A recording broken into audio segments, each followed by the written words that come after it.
everybody. Welcome to another episode of Indie Comics Relay. I'm your host, Keith Gleason, creator of the Mighty Mascots. With me this week, special guest co-host, my lovely wife, Amy's birdhouse, Amy Gleason. Thanks Hi. for joining us, Amy. Hello. I'll definitely take a minute and explain. Johnny. This is what, maybe the second time Johnny's missed the show? Maybe. Yeah, I think this is the second time I've subbed in when he was unavailable. Yeah, there was one time that it was a little sketchy, but he was able to make it, or we moved Yep. the date or something like that. But that kid is crazy. He's out of his mind. I know I would be completely miserable because you know how I get when I don't get enough sleep, Yeah. right? So if I don't get enough sleep, I'm a total bear. And I mean, Keith, what has Johnny done? Where has Johnny been? So let's go back 2 weeks. So Johnny's Odyssey started on Plastic City, which I have to remember to go back and pull that out of the intro videos now that it's over. It's still in the intro video. Yeah, I noticed that. I totally blanked and forgot that it was there, so I'll have to pull that out now that it's over. So, as a favor to us, he did Plastic City this year, which was July 16th, 2 weeks ago.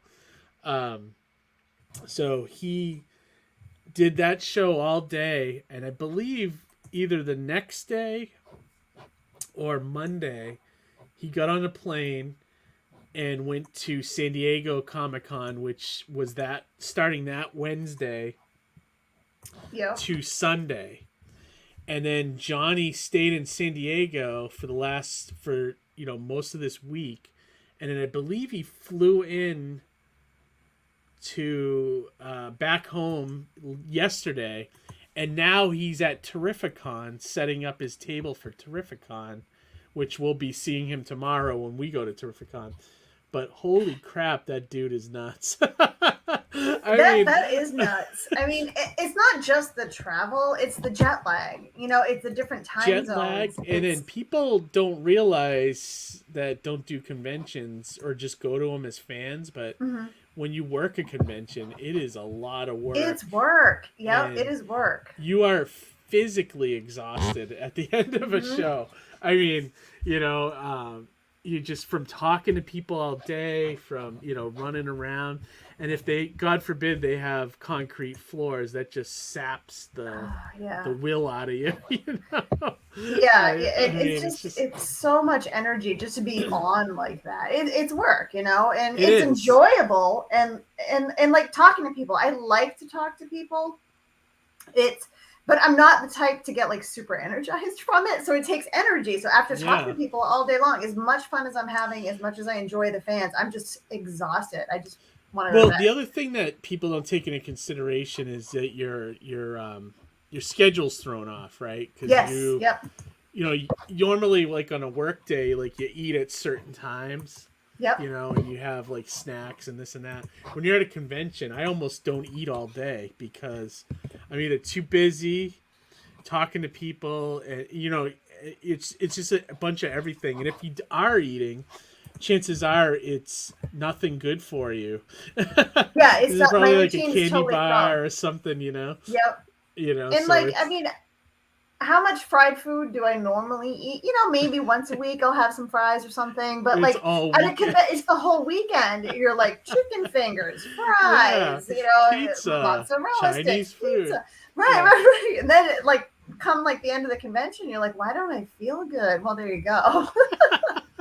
By the end of the convention, I'm like, nothing moves the blob. Oh my god. But no, it's true. And so we didn't have anything last week, so we had a week to recover. Yeah. So we're pretty good. But Terrificon is a show that I look forward to every year. Mixed results for us profit wise though. Like we're all over the map with profits at this show. So we'll see how this year is. I think it'll be better because I think people especially this year, everybody's coming back to conventions, and I think we'll see a bump at Terrificon. Plus, it helps that Terrificon has great guests this year, a lot of great media guests, a lot of great comic guests. So I'm really excited to finally meet Robert Venditti. He's one of my favorite comic writers of the last 3 years. And then Garth Ennis is going to be there. I've been a huge fan of his for a while. I'm going to see if I can get some stuff signed from both of them. I actually pulled comics out. How often do I do that? You almost never do that. Never do that to get signed. So pulled some books out. So I'm looking forward to this show outside of vending at it. I was bummed at Plastic City because I forgot to bring Sync. We've got Sync the whole first run, right? First print. And his name is totally blanking. Alex McCormack, yeah. And I went up and I talked to him, and I was like, "Oh, I forgot to bring the book." So I bought a book from him, and he signed it for me. But I wish I had brought that book to have him sign it. But next year he really. I talked to him for a few minutes. He did really well at our show. And he wants to come back. So, but we'll see. That's a whole other story. Yeah. If you guys have a if you subscribe to the YouTube channel, I did a video earlier this week with my thoughts on Plastic City Comic Con, and then also talked about what the future is looking like. And it's we may have to move the show, so we'll see. We'll keep you guys up to date on the Facebook page and Twitter about that, but we're looking into other venues, and we may even have to possibly change the date too. So we'll see. But yeah, we talked about it in the video. So if you guys subscribe to the channel, go check that out. And then also, before we bring in tonight's guest, which is a guy I'm looking forward to talking to, new guest to the show, which is great. Just want to share with you guys the campaign for Mighty Mascots 7, 8, and 9 coming up. I have the final components I need, which is the final images of the covers that Alterna finished for me today. So I'll have those ready. And it looks like we're planning on launching this sucker next Thursday. So hopefully everything will go good. We have a modest goal, so I'm hoping we can hit that. And then we got some great stretch goals planned and things like that. So, and also if you sign up early right now, you'll get the sticker. There's going to be a sticker of the new character, Grunt Calhoun, that will only be available to you if you sign up for the pre-launch and then make a purchase on the crowdfunder. So that is here for you guys to check out. I'm going to put the link in the chat here in case you guys want to sign up for it. Like I said, we'll be launching this Thursday, so that looks like the plan. And then, what was I going to say? Let's just say a quick hello to everybody in the chat tonight. Looks like we got Harry in the chat with us. What's up, buddy? Nice seeing you guys Harry. at Plastic City. Yeah, nice seeing you as well. Maybe we'll see you this weekend at Terrificon. We got some great guests. We got Mike Martone. Martone, he's at the Gleasons. Hi, Mike. What's up, Mike? Good to see you, buddy. And Harry said, my friend Lucy is a nutritionist. She makes really good granola bars. Just saying. Oh, okay. Yeah, it's something to look into, right? Mm-hmm. And then you shared some of the links for tonight's guest, I Brandon did. from Dismay Comics. So we'll share those, and we'll put those up as well. Throughout the interview. All right, yeah. So hopefully, we'll see Johnny tomorrow, and he won't be dead. Yeah. From 3 weeks of conventions. Yep. All right. So I'm looking forward to getting to know tonight's guest. He's somebody that reached out to the channel. I want to say months ago at this point, because we're booking so far ahead now, and I think at the time he had a Kickstarter, but now it's over. But he still wanted to come on the show and talk about his book, and it'll be great. So this is Brandon from Dismay Comics. So without further ado, let's bring him in. Hello, Brandon. Thank you for coming on the show. Hi, Brandon. Thanks for having me. Yeah, definitely. We talked you up a little bit there in the intro. One of the things we always ask the guest when they come on the show is the first question, to kind of just a little icebreaker, what was there a comic book, TV show, or cartoon, or a movie from your past that when you were growing up kind of inspired you to become a comic book creator? Is there anything you could kind of point to? there's a couple things. Like when it comes to the format of issue by issue, Okay. I know it's TV, but I think it's helped me a lot when it comes to anthology stuff or just doing issue by issue. Is the Twilight Zone. Like I Okay. grew up That's a on good the one. the '60s Twilight Zone. I love it. Yeah. It's kind of what, like, one of my favorite horror things, which not all of it's entirely horror. Um, but I think that has helped, like, when it comes to the pacing, or if I'm writing anthologies, like how to get that length, or yeah, I mean, it's similar to a comic issue of, like, it Yeah, starts here, it's it a ends good here. it's a good exercise in how to do like a one story within a, you know, like a set time, you know. Yeah, Whereas yeah, television now seems to be like each episode goes into the next. Whereas Twilight yeah. Zone, there was just that one episode you had to do a beginning, middle, and end of a story. So yeah, you're right. Yeah. That and a lot of anthologies are like that, you know. Like, so that's a great one. And what was the other one you were going to mention? Well, relating to, like, actual comic stuff, it's a couple things. It's like Okay.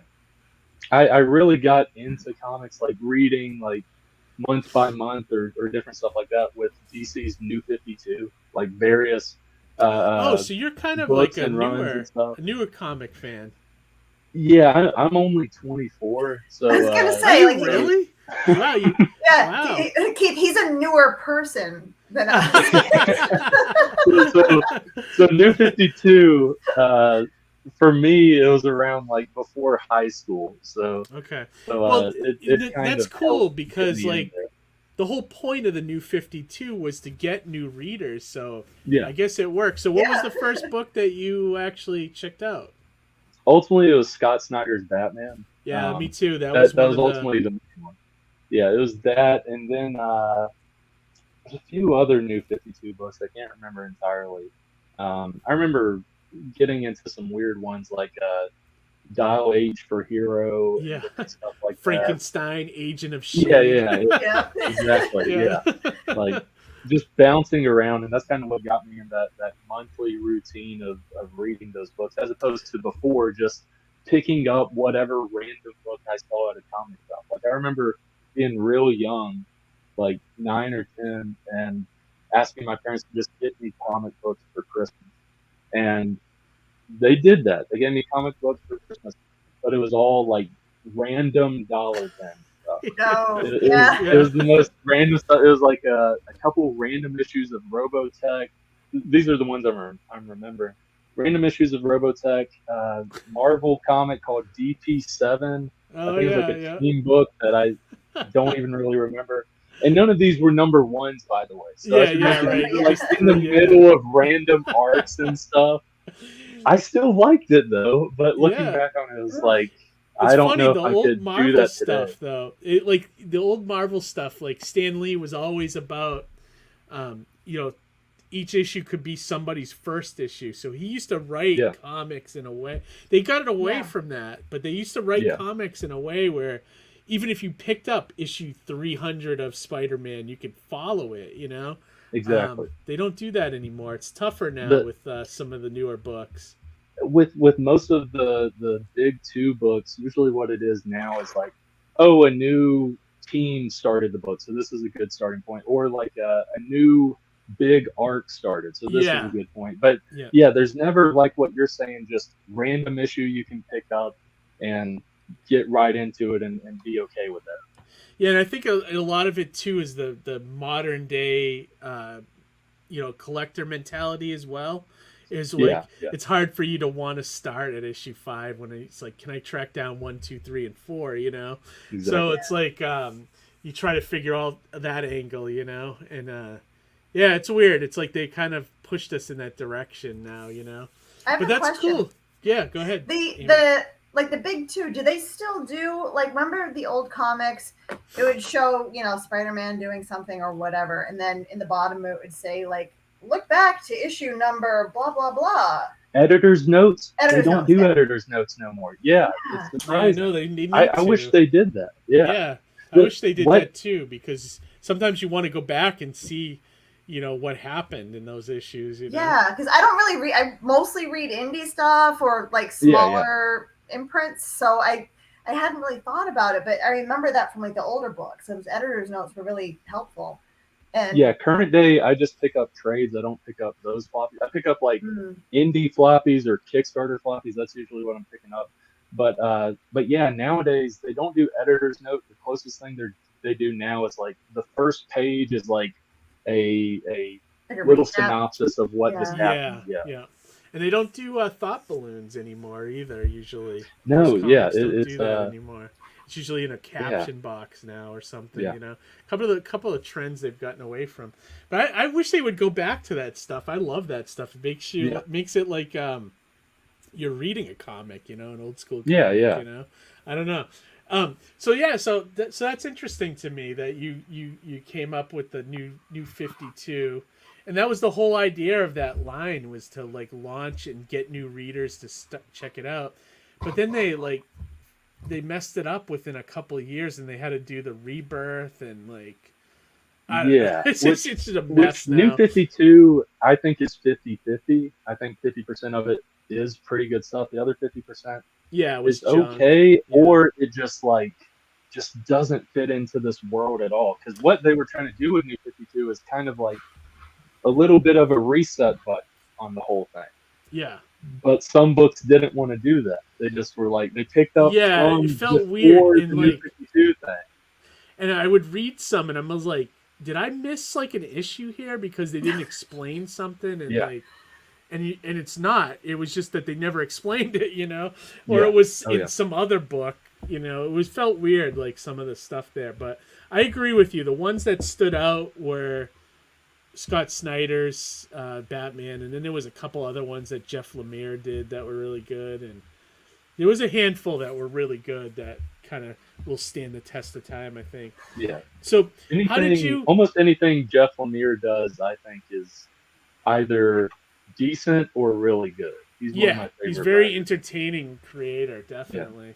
What was I going to say? So now you're more of a writer, correct? Yes, sir. Okay, cool. So how did you kind of make that jump from being a fan, like, just reading comics for the first time, to wanting to be a writer for comics? It was kind of a weird jump. It was like a few random things that happened. Like, I didn't think I was into writing, or I didn't realize I was into writing until like after high school. Okay. But then I looked back and realized, like, I guess I kind of liked it, because I didn't mind writing class and stuff. And I remember for one of my college classes, I was taking it in high school. I remember I got an award for that class as English Comp 1. And at the end of the year, I got an award for Most Improved Writer. So what that basically means is I sucked at the beginning. Now I suck a little less. That's basically what that award means. But I don't know. Like, after high school, I've always kind of had a thing for both comics and film.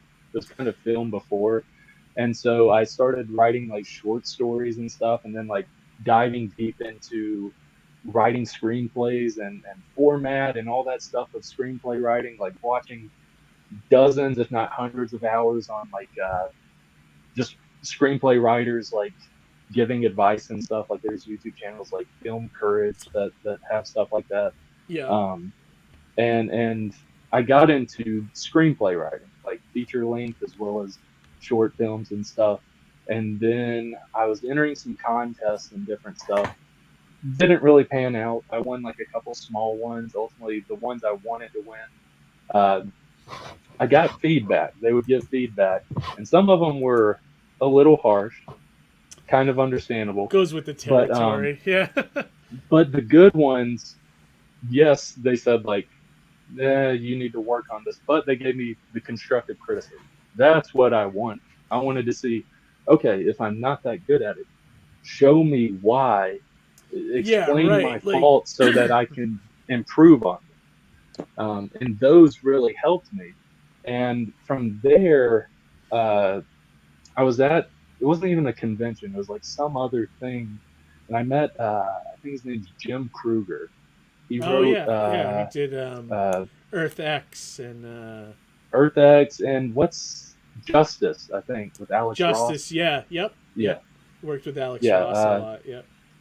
I met him somewhere. I can't remember where, and just talked with him for like 15 minutes or so, just about comics and working with Alex Ross. I obviously had to ask Yeah, that of question. course. Just different stuff, and just like at that point before, I guess it just didn't click that, oh, these are just like human beings. I know that sounds so stupid and foolish, but like just talking with the guy, this like big writer who's written for both Marvel and DC and done other stuff as well, and just talking with him and getting his perspective, I was like, man, like I really like this, and like we talked about writing and different stuff, and just different words of encouragement he gave, and I was like, I kind of want to try writing a comic book.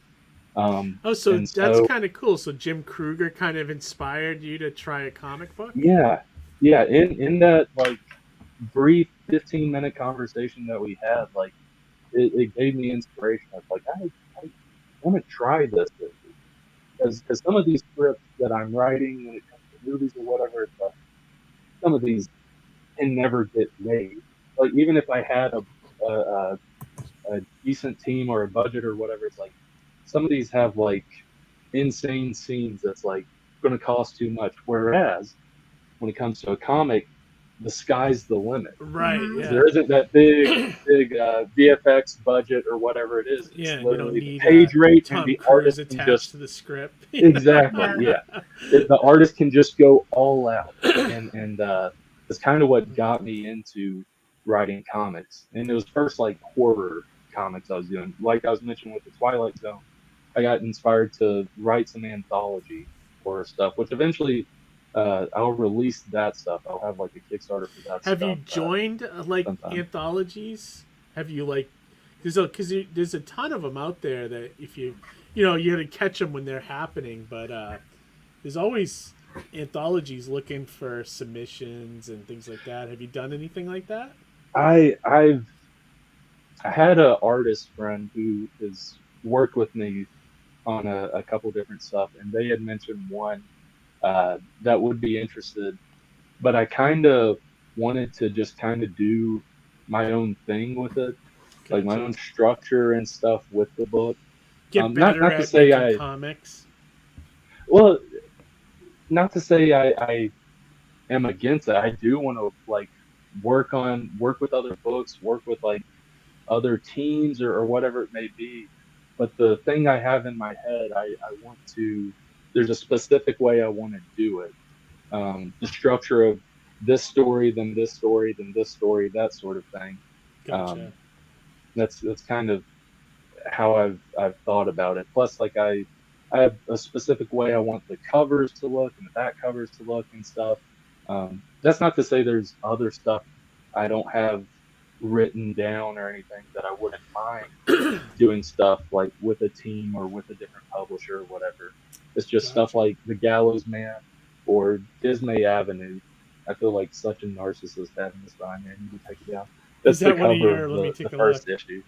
Yeah, Oh, okay. right there. That's Yeah. the cover of the first issue. That's all right. It takes place. I mean, my whole backdrop is my comic, so we'll be narcissists together, I guess. Yeah, it takes place in a movie theater. That's why they're like sitting in seats and there's like popcorn and stuff. Oh, cool. It's the first like third of it is all true. Like it's a date night between this couple. They go to a weird theater where no one's in the parking lot. Hardly anyone's in the theater. Like it's just the two concession stand workers and some guy in a hood. Uh, all of this happened. Like the first third of this comic, it was a date night I had with a girl back in college, and it was just weird stuff going on in this theater. But then I took it a more horror, different direction after that first third of the story.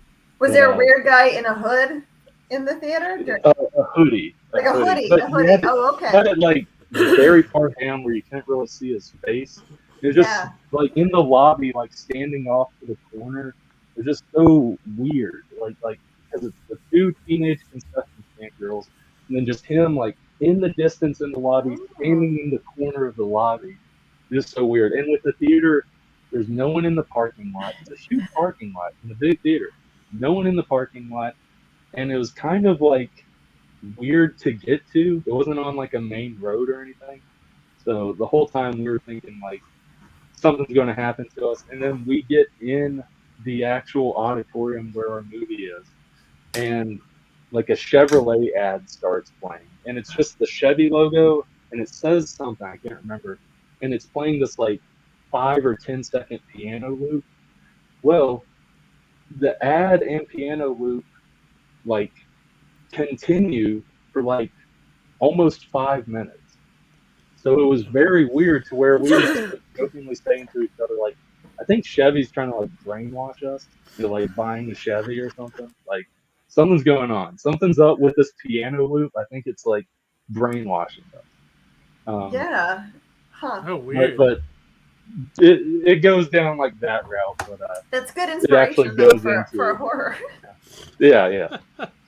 I was gonna say, I thought you for a minute you were gonna say the guy came and sat down next to you guys or something, you know, which in the comic you can see that. Yeah. That was gonna be my next question. So this was for a comic, not for a short film that you made. The poster. It originally started as a short film, but before I even finished the short film script, I quickly converted / like diverted to making it a comic. But then after I wrote the comic script and had that done, I then went back to the short film script and finished that. So it could always be a short film, but I like the comic form that it is. It's easier. It's interesting too, like the differences between doing live action and doing a comic book. It's like really challenging. You're almost like when you write a comic book script, you're almost like the director too, because you got to really paint the picture. Yeah. Excuse me, for the artist to paint for you, basically. Yeah. And you need a good artist that's a good sequential storyteller, you know, that can kind of make the reader's eye, you know, go flow through the page and everything, you know. So, and then whereas the script, you just basically, you know, for a movie, you just basically almost write a play, basically, you know, and then you just write some of the actions and stuff, you know. It's interesting how similar they are, but how different they really are too, you know. Oh yeah. So this is a question for the both of you.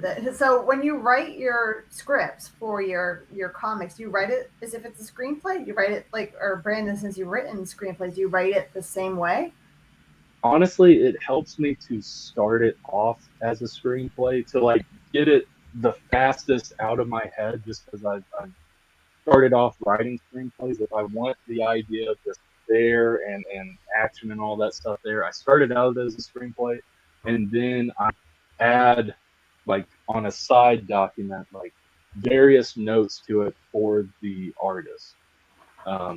That's kind of the best way it should be, and I'm pretty thorough on how it should look for the artist and different stuff. I do give like freedom, like a bit of freedom for the artist, because if it's too rigid, one, I don't know how much they'll enjoy it if it's strictly rigid and they don't have their own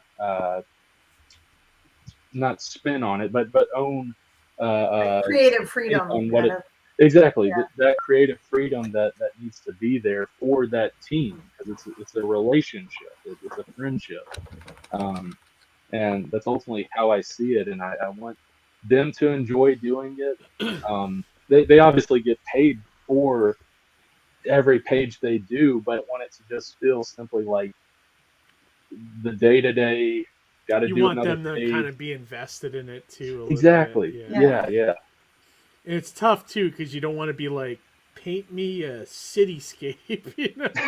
And it's like they're like, I'm gonna kill this bastard, you know. To answer that question, Amy, very similar. I write very similar to Brandon. I write like a screenplay because I want to get all the dialogue out of my head and let the characters talk to each other.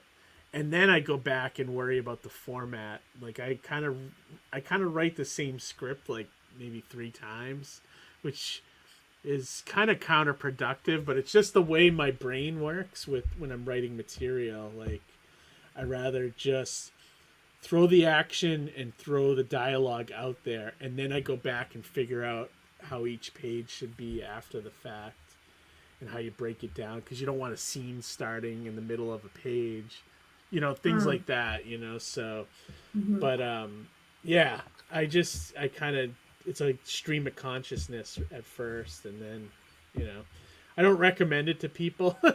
If you can think, if you as a comic writer can think in terms of panels right away, it's probably going to benefit you. But me, my brain doesn't work that way. Like I have to like let the characters talk and then worry about how it's going to look after, you know. I'm somewhat similar because I have to have the overall story completely done. I don't mean like an outline. I mean like script. It's all done. But the little things, I don't want to be caught up on the little things and be stuck on, like, let's say, how do I write this panel? And it takes me like over 30 minutes to write this one panel. It's like, crap, like I forgot about the ideas I was going to have for later in the story. So story of my life, bro. Story of my life. So Brandon, we were just talking at the beginning of the show that we weren't sure. Well, we were talking first of how crazy Johnny C is, first of all. Yep, there was lot of shit talk about you, Johnny. Yes, muy loco, eh? Yes, muy loco. Dude. Based on what I've heard, I'm assuming you're on, like, energy drinks or coffee or something. A little bit of alcohol, a little bit of cannabis, a little bit of energy drinks, a little bit of coffee. It's a nice mix. Oh my God, Johnny! I can't even imagine. I hired Jared to just whip me until I get moving. Hi, Jared. And I keep moving. Jared's going to be on the show, I think, our next time we're live. I think maybe, yeah. He's got a thing going on right now. You have a what going on? He's got a thing going on. Yeah, definitely. I want to talk to, you know, we'll throw up the link too. But yeah, Johnny. I don't mean to interrupt, Brandon. No, you're good. You're good. No, I'm glad he made it. I was like, we weren't expecting it. You were just, Johnny, crazy 3 weeks you've had, brother. I'm surprised I'm here right now. Just to give you today, I'm not even going to get into everything else. Today, I landed at 5 a.m. And then now you're at Terrificon. And now I'm half set up, majority set up at Terrificon. Oh, my Lord. Yeah, dude. Speaking to us from the beautiful Mohegan Sun Towers. Yeah, we'll be there tomorrow. Tower and Mohegan Sun. Yeah. Tell Jared that. Jared, make sure you go to bed tonight so you're rested up. I already told Jared I'm going to blow THC hits at him. I'm going to smoke weed and blow weed hits at him. And see how he behaves. Terrificon, is it till Sunday? California. What'd you say, Brandon? Yeah, I was saying, is Terrificon is till Sunday? Yeah, it's Friday to Sunday. It's actually a really good. Oh, wow. What part of the country are you in? I forget. Like Northwest Florida. Oh, Northwest Florida. Okay, so it's a good show though. If you ever get up here in New England area, it's very comic focused, but it's a big show too, and it does have media guests, but it doesn't have. The media guests don't overpower the comic book aspect of the show, which happens. Lots of indie creators there on the floor already. Good balance. Yeah, very good balance. So if you're ever thinking about doing a show outside of Florida, you know, consider that one.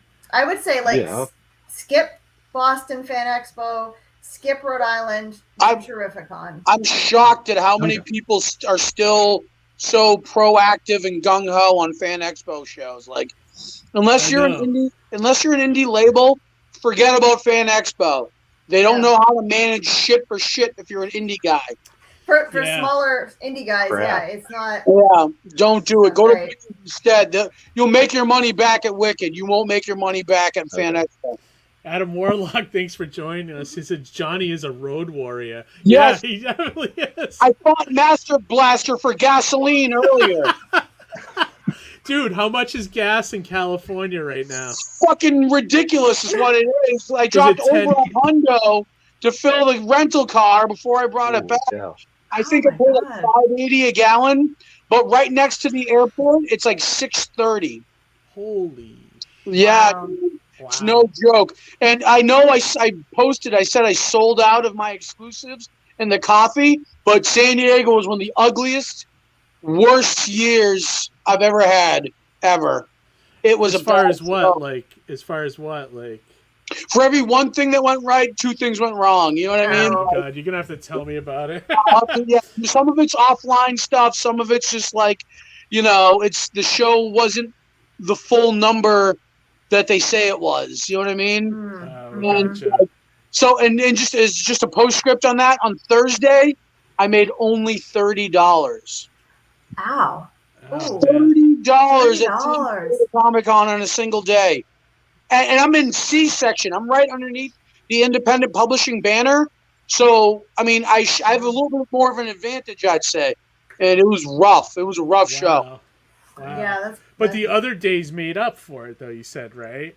Friday and Sunday were killer. Okay. So if anybody wants to lease out my Thursday or Saturday spot, you may look into it. Yeah, it might be a way to do it. Harry said, nice to see you at Plastic City, Johnny. Likewise, my man. It was so cool to put a face to a name. You know what I mean? Oh, yeah, definitely. I did want to ask. Confirmed as funny in person as he is online. Yeah, definitely. Harry's the man. Brandon, what were you going to say? Yeah, sorry, Brandon. I did want to ask. No, you're good. So the beginning of 2023 will be the first show I've ever done. I've been to them. It'll be the first time as like an indie seller and the creator, basically. What are like some basic tips you would say? You mentioned the food thing, so I'm assuming I need to pack like a couple meals or something. Some snacks, Yeah, pack snacks. I actually, Brandon, if you have the time, like on your own, if you go onto this our YouTube channel, the Indie Comics Relay, I have a playlist of just like 6 or 7 videos talking about what to do at shows and different awesome. Tips I give. So write that down. Check out that whole playlist. You got to have a thick skin, my man. Like, yeah. Like that Thursday, I made $30. I was starting to go into crisis mode, and I've had some pretty bad shows where nobody's walked through the door, but you don't see that normally at something like San Diego. So like, you really got to like not have expectations. Make sure that every conversation you have with somebody across from you at the table is a quality conversation, whether they buy the book or they buy the material or not. You just want to leave with quality conversations, because even if you don't make the sale, they might swing back around or they'll follow you online and back your campaigns. And they may remember you. They'll definitely remember you. So I got a guy that comes to me every single San Diego, buys something, whether he has it or not. And that's just from the quality of conversations I have with people. Mm-hmm. Yeah, I think, and I talk about this a lot in the video playlist, is positive attitude, but also keep your expectations low. Low. Because it took, I mean, honestly, I've been doing conventions for almost 20 years, and I think I only started making money about 8 years ago. So I mean, like, a lot of it was just not knowing how to sell to people or just talking to people in general, Some of it's inventory. Some of it's the shows. Sometimes the shows suck. I think it's also like, you can't just sit there and expect people to just come to you and be interested in your stuff. You have to, you get out of it what you put into it. And I think another good thing when you're an independent guy is having that elevator pitch and a couple different elevator pitches. So like Gallows Man, what is it about? Well, if you're talking to a younger kid, what can you say to them? If you're talking to like a grizzled old comic book reader, like what's going to make him want to buy your book? So, having it and being ready to talk about it. Because, I mean, especially me, when I get tired, like back and forth, and it's been like a couple of days, and then someone will ask me about Keith's comic, and like, what's Mighty Mascots about? I'm like, I don't know. And like that's not good. That's not how you sell. I know, right? No, that's real though. She cost me $2. Yeah, right. Well, I do want to ask something when it comes to in the years that you guys have been doing conventions and stuff. Is there like a average age demographic, or like one age demographic that's more than another? No. Well, you get a lot of parents sometimes that'll buy for kids. You get a lot of like teenagers and people in their 20s and 30s. I think it shows all walks of life. All walks of life, yeah. All walks of life, and you'll be surprised. I will case somebody. I will take a good look at them and try to determine what they like, and I'll sometimes be surprised for the book they reach for. You know what I mean? Yeah. Yep. So I still can't figure it out. Like sometimes it seems like the age demographic, like volume wise, there's a lot of like older teens and college age people, because it's something to do. It's a place you can go all day, hang out with your friends, walk around, drink, eat, whatever. So some of those people aren't buying them, but they're not buying. That's what I was going to say. So there's that contingency of people who kind of hang out all day and aren't buying a lot of comics, but like the sales wise, you don't know. Yeah, I gotcha. It could be anybody. And there's a video on the playlist too that I talk about red flags at conventions, what to watch out for, that kind of thing. Also, like just starting off, look for like 1-day shows and like smaller events. That's going to be your bread and butter. You won't get lost there. You'll have a better chance. Yeah. And I also do a video about how to lay out your table, like what things to get, So check it out. It's probably about an hour's worth of material, but you'll get some good stuff from it. And if they make you wear a COVID wristband, there's a nice little hack. Yeah, Johnny on puts how to get around that. Another interesting thing about shows too is like just a recent example this year. We did a show and it was pretty big. There was maybe about, I'd say like 150, 200 vendors, and it was a 2-day show. I'm not going to name the show, but we made like, the first day we made like $200. The next day we made like $40. And that kind of sucks. You're there all day. We were there for 6-7 hours and made $40. The following weekend, we were at a library show with 10 other vendors, and we made like $300 in 4 hours. So it's really like it's there's no rhyme really or up in the air. reason There's no rhyme or reason. Like smaller shows, 1-day shows, you got to be ready for anything, And the tough thing about it is so there's some people who go to Comic-Cons and they can estimate how much they're going to sell. Like the big retail vendors that are selling collectibles, they're selling T-shirts, they're selling that type of stuff. They know that they're going to go and make X thousand amount of dollars. For us and comic indie creators, you really don't know. You can't schedule your rent to, I'm going to make this much money at a convention. Yeah, that's it. That's the thing. It's either feast or famine with shows. It's hard to tell. Yeah. One of my challenges to go into SD was flying across the country with inventory, because like at that point it's like I can only bring as much as that 50-pound suitcase, and half of that 50-pound suitcase is my displays. Books are heavy. Yeah, books are heavy. You got those hardcovers too, those thick hardcovers. I left the hardcovers behind this time. Did you? I couldn't fit it. I was strictly floppies, the exclusive trade paperback, and bags of coffee, Gotcha. And I'd be lying if some of those bags of coffee didn't come with me in my backpack and my carry-on. Awesome. But I'd say check that out. Anybody else out there that's watching this, there is a nice playlist I put together. And if you guys think of any questions you want to ask me that's not answered in that playlist, hit up the channel or send me an email and I'll make a video about it. There's always subjects I forget, and I think I covered everything pretty closely, or most for the like on a broad aspect anyways. Well, I'm I'm finding new challenges post-COVID, actually. So. Oh, really? Yeah. And like I mentioned it before. I don't know if I mentioned it on the show, but I find, I usually like to gauge interacting with people through smiles and facial reactions. And when you have the faces covered, that's very challenging to read somebody and try to figure out what's going on. Yeah, no, that's true.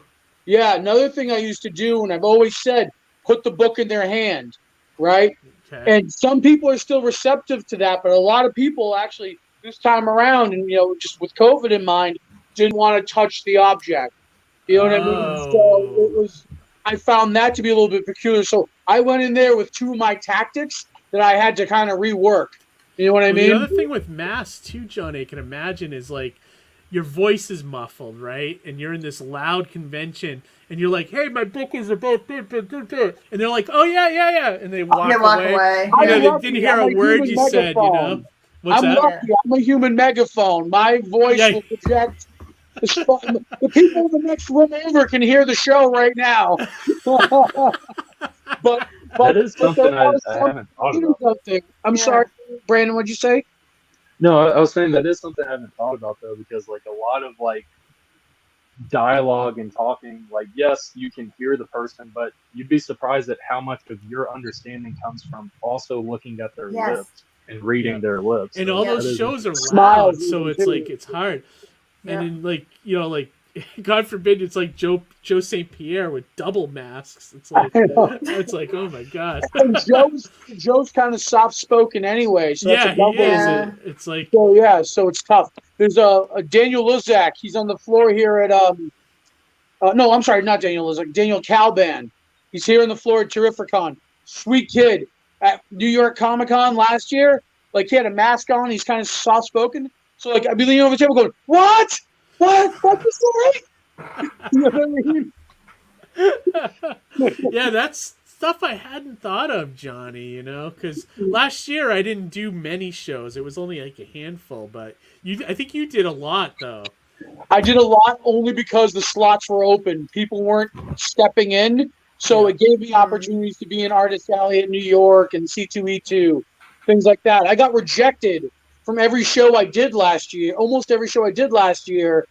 This year. That let me in. So it's just you know what I mean? There's no loyalty. No loyalty. I feel like I'm just filler. Yeah, right. Yeah, that's what I felt too. With they're who are the chumps stupid enough to come out here during a pandemic? And then take them off the list or not next year. We don't want them anymore. People were spending last year. They're not spending this year. Let me tell you that. Interesting. Yeah. A couple comments here too. Go ahead. Go ahead, Amy. I was just going to talk about Springfield Comic Con. We just had a Comic Con here. Yeah, did you hear about that one, Johnny? It was packed. Really? They had to turn people away. I was shocked. I was like, we're talking Springfield, Massachusetts, right? I mean, that's Massachusates. It's a larger city. That's like doing 4 bills in Fall River. You're like, what the hell? Yeah. Right? Yeah, Springfield is it's a big city, but they don't. It's a very depressed city. I think it's not known as a cultural hub. They have a lot of issues there. But so they had this convention, and they sold a bunch of tickets ahead of time. And then people going with their tickets they had bought in advance were waiting for 2 hours wrapped around the building in a heat Isn't wave. that nuts, Johnny? I would never have thought that. And so they left. They had I originally passed on it because I wanted a week off between Plastic City and Terrificon. Yeah. But had I known, I would have done it maybe. And apparently sales week off. Pretty what's good. that? What's that? I said week off. What's that? Yeah, right. I know.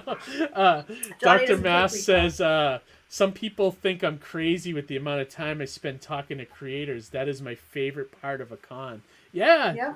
Ours too. I actually, Johnny, I was talking about with this one. I'm actually bringing a couple books to possibly get signed, and I never do that at shows. Oh, cool. Well, Garth Ennis is here. That's one of the books. I'm bringing my boys #1, and I have a couple other things. You don't see him at shows too often. I mean, last time I met him was in passing at New York, at San Diego. And, I've got Steve Dillon's Punisher on my leg as a tattoo. So like I had to fan out in front of him, like, dude, like I got your version of the Punisher on me. That's how much I loved your work. You know, that's what it meant to me. He'll love and that. He was when I met him, he was very receptive to it. I was like, I thought he was gonna be like, kid, get away from me, you're crazy. You know what I mean? But he's really cool. I'd love to go see him again. I can't wait to see him again. Also. That's great. Yeah, I agree with Dr. Mask. And then we got a new Mohammed. What is that? Mohammed Rashad. Rashad. Hello, guys. Good to. Thanks for joining us. Yeah. Dr. Mask says, "Stay away from the adult toy vendors." Yes. Harry says there are a lot of people still wearing masks at cons these days. Everybody in San Diego it's about half and half, wouldn't you say? I would say about half and half. Well, did San Diego require them? I saw a lot of pictures, and almost everybody had a mask. Some had them pulled down for photos, but.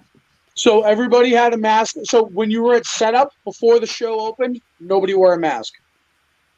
And that's understandable. Like that was like in November too. Labor, like wearing a mask is very constrictive. But when you're just walking around, it's not so bad. So masks were required, but they weren't too much of a nuisance on the floor. They also had to make you wear the wristband, the COVID wristband. Interesting. Dr. Mass said Keith and Amy going to Terrificon. Yeah, we'll be there this weekend. We'll be there. We're unfortunately not next to each other, Keith. Wait, what happened?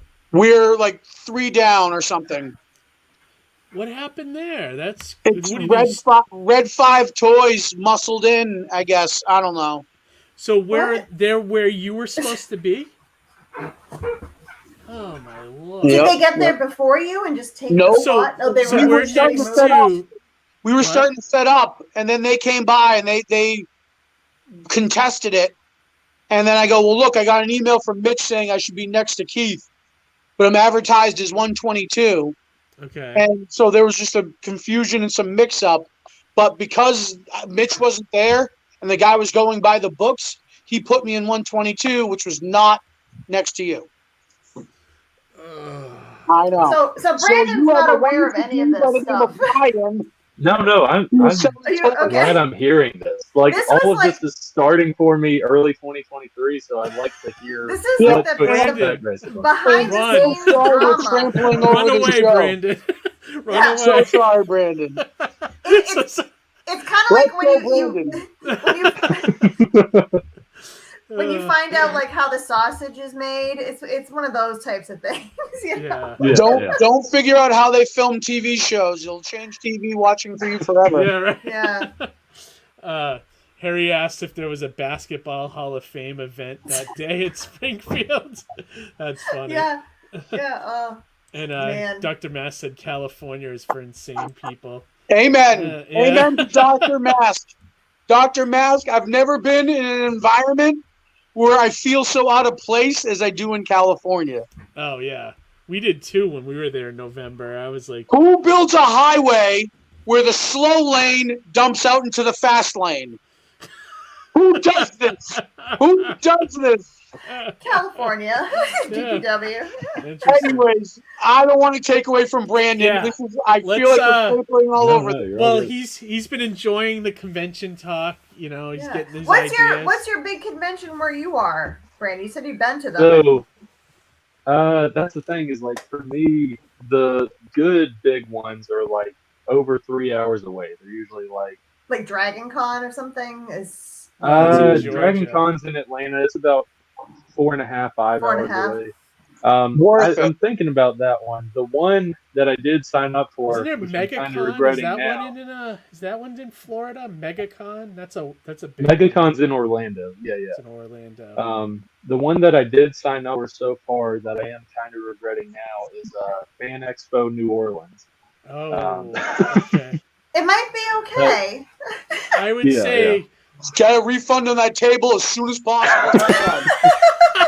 As soon as possible, get a refund.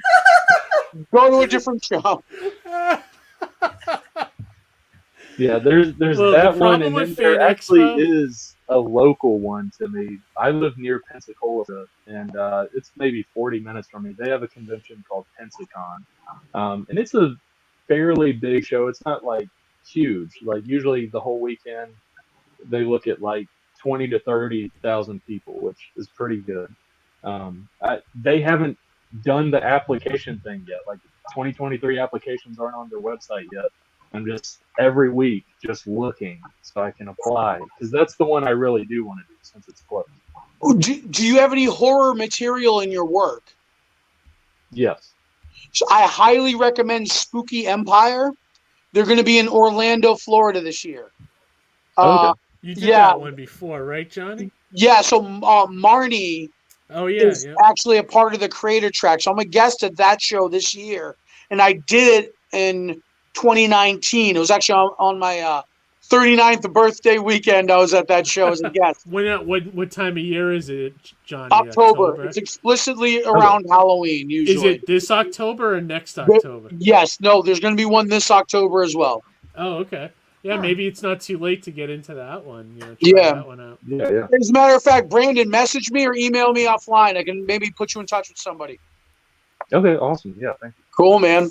I think horror fans too, like any horror convention we've ever done, we don't really have horror material, but we've been at a couple of them. Like they're always the nicest people, and they spend money. Like they love their fandom. Horror fans are great. It's horror different fans vibe are awesome. from comic shows, definitely. Yep. Sometimes it's good to program against what the show is, right? When you have like the bright, sparkly booth in an otherwise goth show, you're the one sticking out, right? Like I almost ended up at Scares That Care this year. My buddy Matt, which I don't know if you met him, Johnny, at the show at Plastic City. He was the author. He was down there. Down there. The Lucky Pro Wrestling booth and Will Murray. I passed by but never got a chance to that's my buddy Matt, who's a writer, a screenwriter and everything, and he also writes novels, and he does that show every year. And he was like, "Oh, you want to split a table with me?" And I was like, am I gonna do okay at that show? It's all authors and like books and stuff. It's all horror stuff. It scares. Yeah, and he said I would do okay because it's counterculture or counter to what they're selling, that it might do well. And I was like, yeah, I would try it just because it's in a different state, so it's down in like North Carolina and stuff. You really gotta pick and choose your battles when you decide to travel to exhit. You know what I mean? That's the problem. Yeah, that's the thing. It's why the costs start adding up, and unless unless you got unlimited income and you can lose money at it. Yeah, it's a hard thing to do. You got to be 80K or above in attendance for me to want to consider traveling to your show. Yeah, right. That's really the bottom line. You do better. It's a numbers game at that point, right? Except for Saratoga, because I'm the voice over there. Dr. Mask has a question for you, Amy. Asks if you're doing any coloring. My son is looking for a colorist for a picture. I highly recommend it. Thanks, John. Yeah, I do coloring. Yeah, I do coloring for Keith. I do digital or traditional coloring. So yeah. Yeah, I guess either reach out to me, Dr. Mask, or if you're going to be at Terrificon this weekend, stop by and talk to Amy about it. Definitely. So before Johnny had come into the room and we started talking about Comic-Cons, we were talking about Brandon's comic and how... So he's learned... Johnny, he learned, to write... He was writing screenplays and comics, so we were kind of getting into the nuts and bolts of the differences between writing a screenplay and then also writing a script for comics, and how there's subtle differences in there and things like that.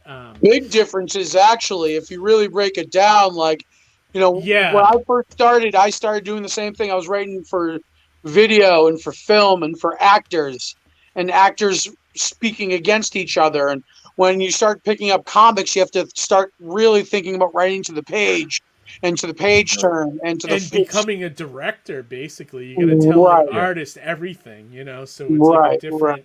It's almost like a different hat you got to put on, Yep. A lot of the artists I work with, they really do rip the images from my mind, and I like to say that's because I do a good job of explaining it to them. You know what I mean? Yeah. Yeah, that definitely that's a sign of a good team, a creative team. So Brandon, how many comics have you actually produced since you started this journey? So ones that are actually like out there in the public, like people actually have, are the Gallows Man issue 1 and the Gallows Man issue 2, that are done. There's just a couple that haven't just had a Kickstarter or had a print yet.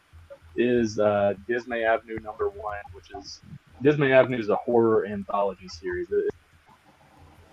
Dismay, the word dismay doesn't entirely mean like spooky, scary horror. Like sometimes it can just be like some kind of sad, horrific stuff. Sometimes it just plays with that a little bit. There's inspiration from the Twilight Zone. We talked about the Twilight Zone earlier. Like there's inspirations of the Twilight Zone with this series, but issues 1 and 2 are completely done. Like they're completely done. I just got to make a Kickstarter for that. I'd like to have the Kickstarter up like October of this year. That's what I would prefer to have it up October of this year. But yeah, I need to get those out, issues 1 and 2. I have scripts lined up for all the way to like issue 7. So there's stories all the way to like issue 7 for Dismay Avenue, the horror anthology series. But the Gallows Man is like the main thing that I'm focused on. Both. I'm focused on the Gallows Man just because there are readers for it right now. Like people are reading it. Like there's books in people's hands, and I don't want to keep them waiting like extremely long for the next installment. Ultimately, the Gallows Man is a 4-issue miniseries, but there's potential for more in the future. We got feedback. Yeah, Keith, you're gonna mute. How's that? Is that better? Yeah, it's better. I love like the joyous looks on their faces. Like I don't know anything about your comic, Brandon. I apologize. I jumped in for tonight. No, you're fine. But like just looking at it, like it's very like, entertaining. It looks like it's sort of a riff on Batman and Robin a little bit. Is that definitely what you're going for? So like inspiration, like basic like little pitch of it is it follows the main character. He's on the left right there, the Gallows Man, and his team, which also consists of Newsboy. That's the kid on the right. Newsboy. Gallows Man and Newsboy. Very very dark names. But it's set in the 1940s. This is like in the World War II era, basically, and it's very like campy and like satirical. It has a very campy, satirical vibe to it, and the world itself is very campy and satirical. It's set within a city called Town City. The city is called Town City, and you have this team basically trying to stop this Nazi threat that has infiltrated their city. Gallows Man, Newsboy try to stop this Nazi threat, not only to save the city, but to avenge the Gallows Man's former mentor. And that's kind of the basic gist of the miniseries. I like the artwork too. It's got a fun, fun vibe to it as well. Like it's. Go ahead, Johnny. I was just gonna say it's giving up a tone that's like, I want to say like Looney Tunes adjacent. Yeah. Yeah. I think it's going with the tone of the book. Like it's like campy and fun. Yeah. Or just like it kind of like it reminds me a little bit of Mascots, actually, Keith. Where it's just really? like yeah, I could see that. So not like just the tone and like the fun angle of it, where it's not like dark or gritty or anything. Although it has dark and gritty elements. You know what I mean? I say that the guy hanging with the drool coming out of his mouth is kind of dark and gritty. You know? So but there's no. So that's the thing is like for the rating of this series or this book, there's no nudity, there's no sexual things, there's no smoking, no drinking, no language, there's none of that. But I would probably still rate it mature because there is some blood, some gore. Because ultimately my basic thematical gist of it is take the 1960s Adam West Batman show and mix in some Quentin Tarantino movie violence, and that's what you have with the Gallows Man. Gotcha. So graphic, but not like dark. Written like a comic book, like a modern. Not entirely dark, So written like a Deadpool. comic. Deadpool's graphic, but it's not necessarily dark and gritty. You know what I mean? Yeah, I mean, you need more than blood. Blood doesn't make something graphic necessarily. No. Ultimately, this is like a funny book. Like it's supposed to be like because in one of the trailers, I think I mentioned like there's a narrator. I got a 1940s radio announcer. Oh, cool. Yeah, we'll watch the trailer in a sec. Yeah, I think in the first one. Oh, what were we saying? I was just gonna say this little bit over here reminds me of Liquid Television, like an old MTV, like animated short kind of thing. Yeah. That character reminds me of like the Penguin if the Penguin was a Nazi. Like that's what that character is like inspired by, because there is a lot of that like Batman and Robin like element to it, that parody and satire of that. So there's some animal themed characters, or at least like characters with animal names. His name is the Walrus. So okay, yeah, yep. Gotcha. I love his like he's curly, got like the whisker mustache and stuff. Yeah. That's great, man. I like it. I had taken a look at this Kickstarter when I think you had hit us up to be on the show, and I was looking it over. I was like, yeah, I get this. This is great. You know, I really like what you're doing. I do want to watch the trailer. You guys want to check the trailer out? Let's fire it up. Yeah. Don't forget to adjust the audio, Keith. Okay, yeah. So let me know if the audio is off, because I don't know what.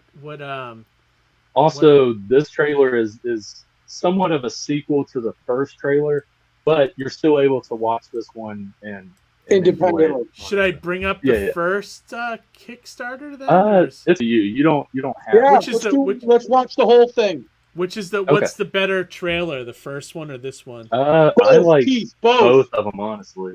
But it's up to you. All right, hang on. Let me find the other one before we do it.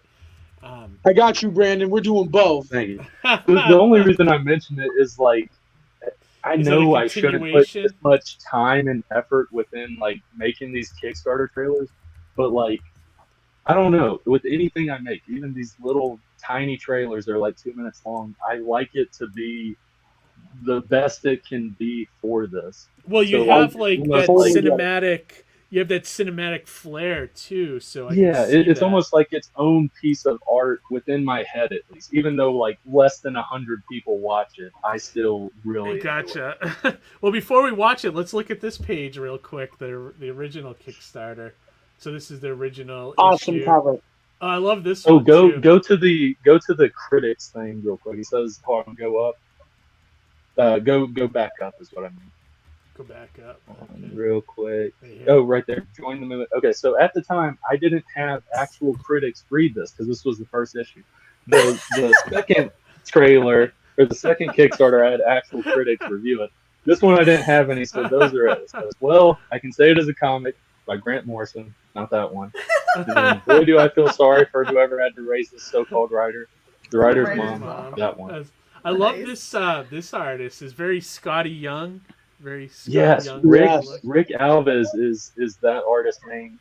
He also did the variant cover for issue 2 as well. And yeah, I love his art. This guy's great. Great work. He has a Scotty Young vibe to him. I really big time. This is somebody I would hit up for like a variant cover for me. You know. Oh yeah, he does amazing work. Yeah, he's really good. But yeah, this looks awesome, and I know these pages were on the other Kickstarter as well. But let me just wanted to scroll through and see. Yeah, that was the first 7 pages of issue 1, and then in that other great. Kickstarter yeah, let's look at these trailers then. I'm curious to see the trailers now that you talked them up a bit. So, all right, let's see. Hopefully, let me hype know isn't built too much. Okay, so let me see. Let me know if the audio is playing or not here.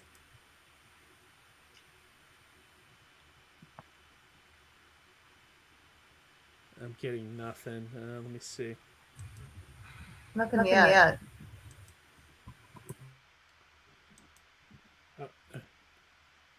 Can you hear it? No. Comic that's fun and doesn't take itself too seriously. Well, has Dismay Comics got the solution for you?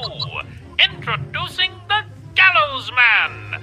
Set Set in a satirically over-the-top and campy world of superheroes, the Gallows Man and his team must take out the Nazi threat that has infiltrated their city, not only to save the city, but to avenge the death of the Gallows Man's former mentor. Now, some of that may sound a bit intense, but I guarantee there are some lighthearted moments found in these pages, folks. Like, for instance, that poop joke. Ha ha! Now that's funny! And looky here! Eating over a dead body or fixing up? Ho ho! That's classic American humor! So, what are you waiting for? Help support the first issue of the Gallows Man #1 today over on Kickstarter!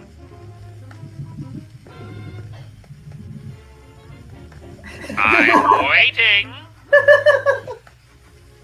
That's good. You still haven't clicked off of this video?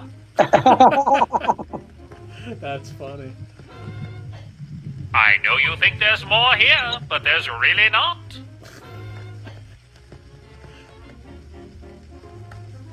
Look, the writer paid for a certain amount of words to be said, and he's just trying to use them all up.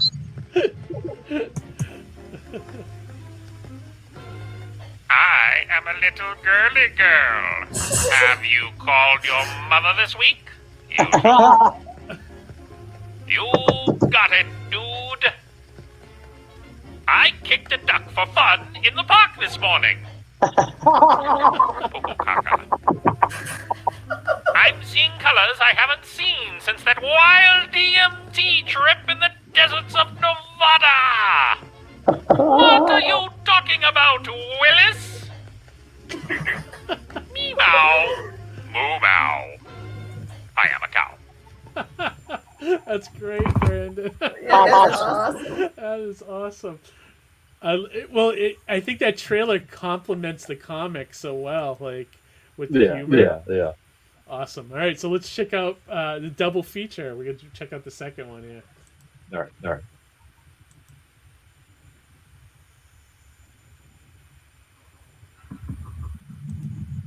Ready for the epic tales of Town City superheroes to continue? Me neither, but this trailer is for the second issue of the Gallows Man, so I guess I must go on. Follow the Gallows Man and his team as they struggle to get closer to the Nazi threat that took the life of the Gallows Man's former mentor. Editor's note, go back to issue 1. That was some seriously brutal stuff. I mean, geez Louise, the man's head was squashed like a tomato. Also, it was a flashback. I cannot spoil the past, silly listener. Will the Gallows Man and his team stop the Nazi cult hidden within the town city before it's too late? Find out by backing the second issue of the Gallows Man today over on Kickstarter. A second issue? Now that's surprising. I can't believe they had me reading for this book again. If only I could live out my life by doing voiceover work I yearn for, and say things like, "Your mama's so fat when she sits around the house, she sits around the house." Classic. England is my city. Beep, boop, boop, bop, boop, boop, beep. Music peaked with the creation of ska. If I could say all of those things, only then would I finally reach Nirvana. That's great, Brandon. Great job with that, dude. Oh, that's phenomenal. Stuff. Good job, dude. So, question for you. You said the Gallows Man was going to be a 4-issue limited series when you're done?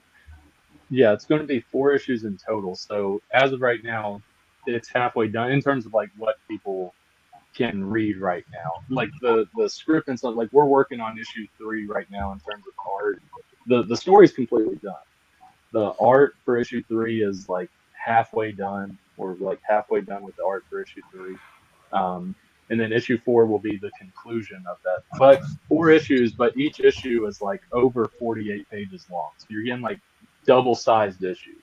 So awesome. It's 4 issues, but really you're getting like 8 issues worth of content. Basically. That's a lot of content. That's a lot of content. Yeah. Yep. When you do the Kickstarter for issue 3, this is what I was kind of heading towards. Are you going to offer 1 and 2 for like people like us that missed both campaigns and want to get in? Yeah, for sure. Oh, perfect. That's what I did with this past Kickstarter for issue 2 was I offered issue 1, like some catch up bundles basically. Yeah, that's important stuff. with campaigns now is to keep the older stuff available for people. Yeah, Johnny, we're so booked far ahead with Indie Comics Relay that we couldn't have Brandon on when the Kickstarter was live. So, but he still wanted to come on and promote the comics. I think that was smart. Yeah, dude, we appreciate you coming on, dude. Yeah, now we're like aware of it. We know of it, and then our audience will check it out as well. So when's Volume 3 gonna launch? Do you have a set date yet, or? So, likely January of 2023. Cool. What I like to do, I like to have the book basically completely done. At the very least, all the art and all the word balloons, all the lettering and stuff is done. I want to have all that done before I even do a Kickstarter because I don't want to. And that way you can just fulfill it. Yeah, I don't have like the clout of like these big names who can like do a Kickstarter and be like, hey, I got this new series coming out. I've got like a little doodle of the character. Now pledge $2 million for this project. I don't have that name, so I need to have the project done. I need to have proof it's coming that out it's done. Question mark, I need to have proof that it's done for ultimately when the Kickstarter launches. The funds that are gathered are for the printing of the book and the printing of the supplementary materials like stickers and various stuff like that. Awesome. Harry has a funny question. How old was Brandon when the first Jurassic Park came out? I was not alive. Nice. Yeah, you missed that part, Johnny. Brandon's a younger person than us, but he's 24. 4 years after is when I was born. 4 years Dude, after that. I just want to say right now that it's fucking awesome that you're doing comics this young, because I spent my 20s drinking, smoking, and chasing women, and I wish I started earlier. Me too, dude. I wish I started a lot earlier than I did too. Although to be fair, Keith wasn't like drinking and smoking. So. Yeah, I thought he was saying me too to the drinking and smoking and chasing women part. Well, that's the thing is like I'm young to many people, but honestly, if I don't like regret anything, but it would have been cool to like have had this passion for writing comics when I was like back in high school. Because I look back at some of the stuff I did in high school, I'm like, I was just kind of wasting time and some of this stuff. Like I totally wasted time. Really been doing something. I was making comics for no one but me and a couple people in high school. So. Save the boozing and the smoking for your 50s. Yeah. Do the comics early. Johnny, he's young enough to be disappointed with the industry by the time he's 30 and get out. Oh. What a time to be alive. No, and then when I'm like 50, I can show up like with a hangover and everything, and there's one fan that's like, "Oh, can you sign this?" I'm like, "Yeah, sure." On the grizzled reply. You take whiskey and long nights at the bar to get that voice to where you want it to be. Yeah, we kid, but there is truth to. Was it Jack Kirby that once said comics will break your heart? There is truth behind some of it. You're gonna have those shows where it's like, at the end of it, you're gonna be like, "What am I doing with my life?" I've had a few of those. Right? Amy remembers. That was last Thursday. Yeah. I was like, $30. What am I gonna do now? But it's all. I'm not saying. It is. Yeah, and I'm not saying this as a replacement for cons or anything. Ultimately, I am so looking forward to cons. But what I am happy for, like the past decade, really, is stuff like Kickstarter and Indiegogo. Oh yeah. Because if it wasn't for that, indie creators, it's just the cons. That's basically all you could really do. Kickstarter is a game changer for a lot of people. Yeah, it really is. Yeah, and I think it's. Go ahead, Amy. I was gonna.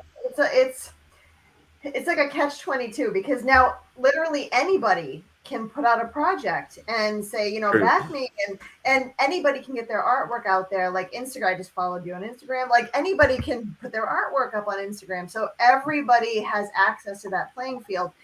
The downside is that everybody is in that playing field now, so it's that much more difficult to stand out and to be like, oh, you know, we're all here, but you should back my book. Like it's hard to get there, you know.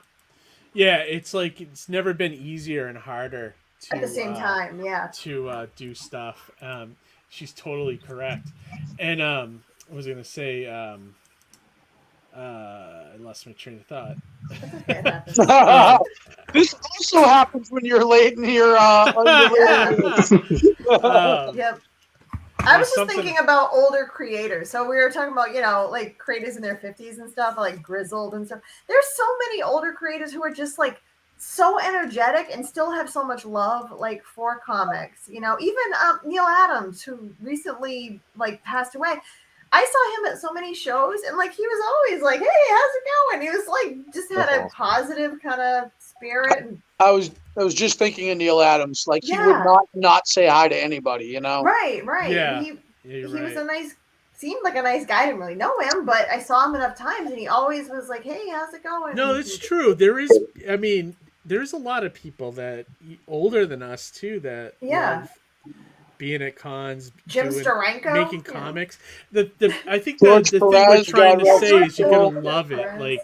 Like comics are part of your being. Like it's like you may get led astray, you know, but you always find your way back to it, and it's like the love of creating it is, I think, what we're trying to get at. So so even if you have those days, that are challenging, and you will get critique, like you were saying, like good critique and bad critique. It's just how you deal with all of it. You know, that's the main factor. You know, and as you can see, if you ever go online, people go off the rails. Creators are out to lunch sometimes, and you know what I mean. It's just a crazy, interesting industry to say the least. You know, so I love the critique. I can't tell you how many times. So I'm mostly an artist, Brandon. I don't really write, although I might try writing something. I'm mostly an artist, but I've had a lot of criticism where people are just like, "That's weird," and I'm like, "Okay, like." Like, that's weird. What were you thinking when you did that? I'm like, I don't know. And it's just, I don't know. So even if it's negative, I actually enjoy that a little. Not that I enjoy it more, but, you know, you hear enough people saying, oh, wow, that's really neat. And you say, thank you. But when you get that person who's like, you're a freak, it's like, okay. Well, I also think it's kind of an interesting answer because what compels them to think that, right? Yeah. Yep. Yeah. Well, you get the people that are really awkward at shows that are going to be awkward with you. Which brings me to my next point, Brandon. You can only be so inviting. You can only be so inviting. Don't fall into the Johnny pit. Johnny is almost too nice sometimes to, you know, when he shouldn't be, you know, like, well, right, Johnny? Yeah. Thank you. Yeah, I can be too, like, John, I'm not as nice as Johnny. I can be a little bit meaner, but, you know, I've run into the thing where, you know, someone comes up and says, hey, I only have $20. What can you draw for me? And I'll give them something that's probably worth more than that.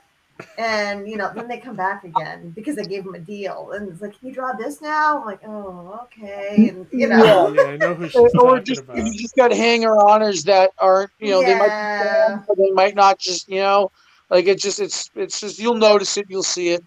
It happens. Look at this. We got and talk at you for 45 minutes about nothing, you know. Marvel letterer extraordinaire, Joe Caramagna. Johnny C is all elite. Yes. Yes. Hey, Joe. Thanks for watching. Hi, I didn't think Thanks you were watching for our show. Joe. It's great. Are you gonna is he at Terrificon? I don't know. Joe, are you at Terrificon? Answer in the chat if you are. Yeah, for sure. He usually is. Sometimes he isn't, though. he couldn't do plastic this year, so we definitely missed him. Yep. Last time I saw Joe was in New York. That was. Harry says, nice "Don't mind when people think my artwork is weird. It makes me laugh. Weird stuff gets the conversation going."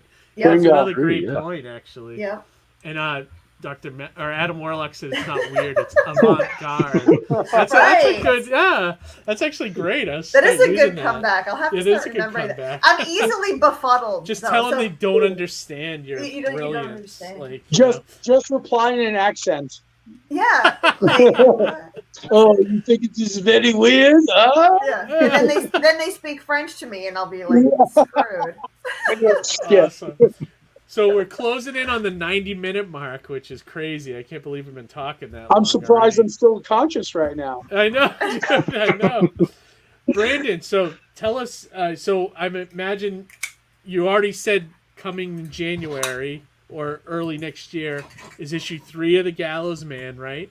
Do you have anything else in the horizon that you want to talk about, or? I'm working on like some short film stuff with like a short film group I've been a part of for a little bit, but comic related. Likely see Dismay Avenue 1 and 2. Okay. See this horror anthology series starting up. Like I mentioned, it's not typical horror. There's some psychological horror. There's some stuff that some might not consider horror, but really it's like how do you describe horror? Because if you look at comics and movies, horror is such a broad topic, a broad subject.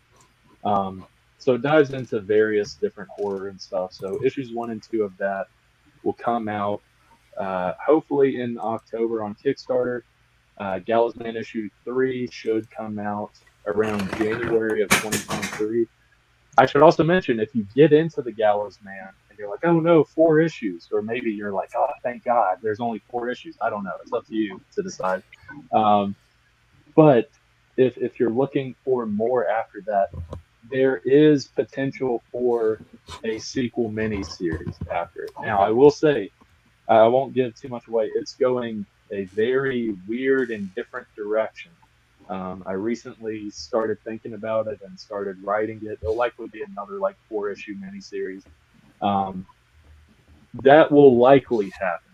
What will happen after the Gallows Man miniseries is I will at least do a 1-issue one-shot. I haven't came up with the title yet. I had a few ideas, but it'd be like Tales of Town or Gallows Man, Tales of Town City, and basically it would follow characters that you met within the Gallows Man comic that aren't Gallows Man, and it's little anthology stories based on that's cool. Little stuff they're doing. Like there's the Gallows Man has a dog named Hangmut. You see him in the comic. You saw it in the trailer. He has a cowl on. Hangmut always has a cowl on, even when Gallows Man is sleeping. Gallows Man sleeps with a cowl, even in his whitey tights. One anthology story will follow Hangmut, like his going-ons during the day and stuff. Another little story will follow one of the henchmen of Major Swastika. Major Swastika is the main villain. He's the Nazi villain. He runs this Nazi cult within the undergrounds of Town City. And when you're reading his dialogue, if people have read it and you're like, some of the words are spelt all weird and stuff with him. The best way to put it is Major Swastika he speaks English, but he has that thick German accent. But he has like an Elmer Fudd speech impediment. So he's saying like, we have to quote these people, like there's the W's and all that stuff. That's great. So there's that. Anyway, what I was saying was you follow one of his henchmen, because he's not a good boss. He's often like those city bosses. You see evil bosses, they're killing henchmen left and right, basically, but henchmen are still coming in. It's like the Joker. Why the heck are you working for the Joker? Stuff like that. And you follow a henchman who is trying to throw a surprise birthday party for Major Swastika. That's the basic premise of him trying to set this up and trying not to get killed by Major Swastika while he's trying to set up this birthday party. There's a few other weird little stories like that that'll be. But this would be in like the anthology that you would do. Yeah, and it'll. You know what I mean? Like yeah, that kind yeah, of exactly.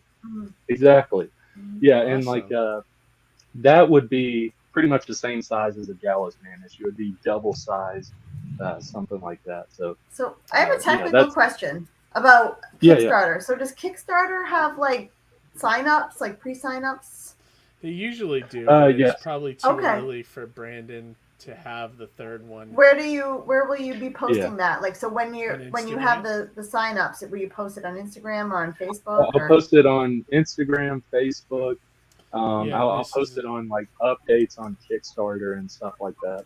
Okay. Yeah, we put links in the chat for the Instagram and for Brandon's Facebook, so check those out for updates on this campaign. And the good thing is you'll know it's an indie creator that's actually going to finish this mini series. He's already 2 issues in, 3 issues, his third issue's coming up, and they're all written. So yeah, he's half the way there, you know. So you know it's going to finish. Currently, like literally starting today, I have all the materials for this recent Kickstarter. I started packaging them all. I'm like a third of the way done. I'll have it all shipped out by next week. So for those that back the Kickstarter, look forward to that within the next week or two. So yeah. And he's also like you also try to get the book 99% complete by the time you launch, which is great. Yeah. So by the time the Kickstarter is over, you can start fulfilling, which is awesome. Exactly. Would you say, Johnny, you were going to say something? I was just going to say, like, that's the big challenge I ran into, was that I promised new content for my campaign, and that's delayed things like so much. So awesome, and kudos that you have everything done. Oh, actually, while we're on the subject of Kickstarter, and I we'll end the show after this, I just found out over this last week about, Johnny, have you been hearing about the scams going on Kickstarter?